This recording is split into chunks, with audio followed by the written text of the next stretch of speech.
Welcome to this explainer. Today, we're taking a deep dive into the hidden, underlying layers of cloud computing.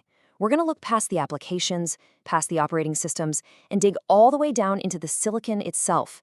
What we'll uncover is a fascinating and honestly, a highly complex reality about how modern data centers actually work.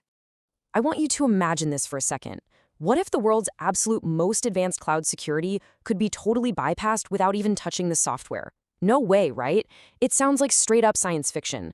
But as we unpack the research today, we're going to see exactly how the architecture of modern processors makes this entirely possible. We've spent years building these massive, heavily guarded software fortresses, but, well, we might have forgotten to check the foundation. All right, let's kick things off with Section 1, the Virtualized Cloud Fortress, and how we build the modern data center. Okay, so to understand the vulnerability, we first have to really understand the fortress. Modern cloud computing relies heavily on virtualization. Instead of one physical server running just one single operating system, we use a software gatekeeper called a hypervisor. Think of it like a super strict apartment building manager. It isolates multiple tenants who are all sharing the exact same physical hardware. It manages all the communications to the server's memory and CPU to provide what's known as runtime isolation. And wow, the sheer scale of the challenge in defending that environment, it is massive. A virtualized cloud faces a vast, sprawling tree of threats. We're talking everything from brute force denial of service attacks to highly sophisticated cross-VM cache side-channel attacks. That's where one virtual machine literally tries to peek over the fence and steal cryptographic keys from another VM sitting right next to it. The attack surface is incredibly wide.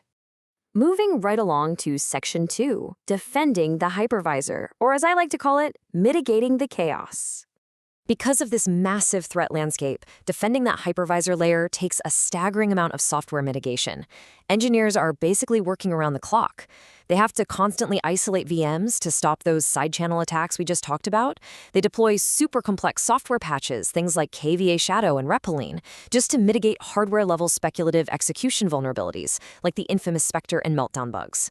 They even have to rely on strict role-based access control to manage server sprawl. That's what happens when unused virtual machines are forgotten about and just turn into unpatched liabilities waiting to be exploited. So, the absolutely crucial takeaway here is this. The hypervisor is the ultimate shield.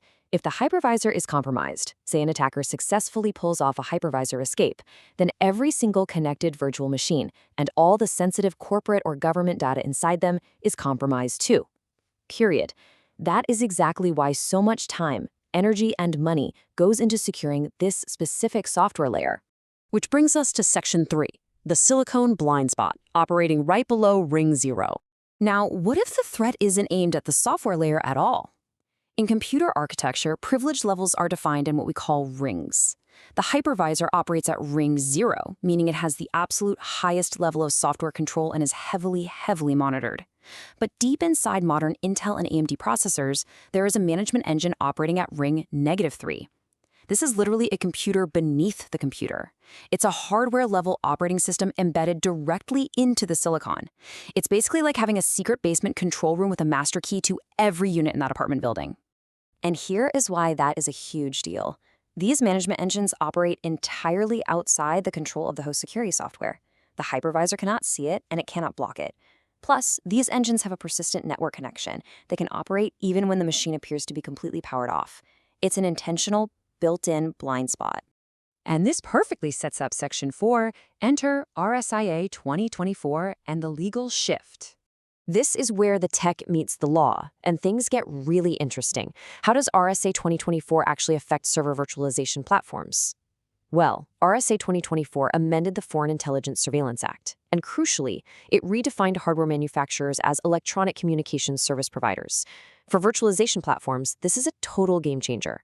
U.S. intelligence agencies can now serve secret orders, complete with gag clauses, directly to the silicon designers. They can completely bypass the cloud operators who are actually managing the virtualization software. To put that into perspective, think of the 2018 Cloud Act as the front door. If the government wanted data, they served a legal order to the cloud company controlling the software. RSCA 2024, on the other hand, creates a backdoor. By targeting hardware manufacturers directly, like Intel and AMD, authorities can theoretically leverage that networked-connected Ring -3 management engine we just uncovered. It completely bypasses the hypervisor and the entire server virtualization platform. The software shield doesn't even know it happened. Let's look at the global impact of this in Section 5, Bypassing Software Sovereignty and the Secnum Cloud Dilemma. This specific legal mechanism has massive, massive ripple effects for international efforts at digital sovereignty. Take France's Secnum Cloud certification, for example. It is Europe's most rigorous attempt to build a truly sovereign cloud. Over the last decade, it has grown to include nearly 1,200 technical requirements, and all of them are designed to guarantee immunity from extraterritorial laws, specifically American data demands. But here's the catch, and it's a big one. As security experts point out, those 1,200 strict software requirements, they are running on American-designed silicon. Because of RISA and that Ring -3 management engine, there's now a policy mechanism where the underlying machine itself can be compelled to deliver information. So a cloud operator might be legally isolated at the software level, sure, but the actual processor inside their server, not so much. Now, you might be wondering, hey, what about confidential computing? Tools like Intel SGX or AMD SAV SNP. Well, unfortunately, even France's National Cybersecurity Agency concluded these just aren't enough on their own. Remote network threats to the management engine are explicitly considered out of scope for the hardware vendor's own security targets. The massive software shield is fundamentally blind to the American-designed silicon operating underneath it.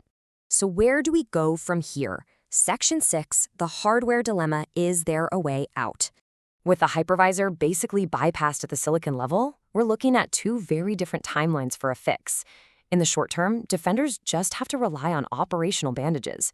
Things like strict network isolation, continuous monitoring, and threat modeling to make accessing that hardware backdoor as difficult as humanly possible. But the ideal long-term solution that sovereignty advocates are pointing to, that involves shifting entirely away from proprietary silicon over to open-source hardware architectures like RISC-V. But let's be real for a second. We can't just flip a switch to open-source hardware overnight. As experts bluntly note, relying on open-source processors is simply not a viable short-term fix.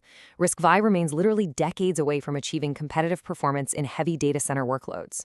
Just to give you an idea of the timeline, it took the ARM architecture nearly 20 years to achieve a meaningful presence in data centers. Which brings us to the stark reality of our current computing landscape. As long as modern data centers rely on these specific chips, this hardware-level capability is going to remain. It is, as the source material bluntly defines it, the irreducible cost of buying silicon with a Ring -3 manageability engine. You can perfectly secure the virtual machines, you can perfectly secure the hypervisor, but the silicon retains its own master key. Which leaves us with this final, really provocative thought.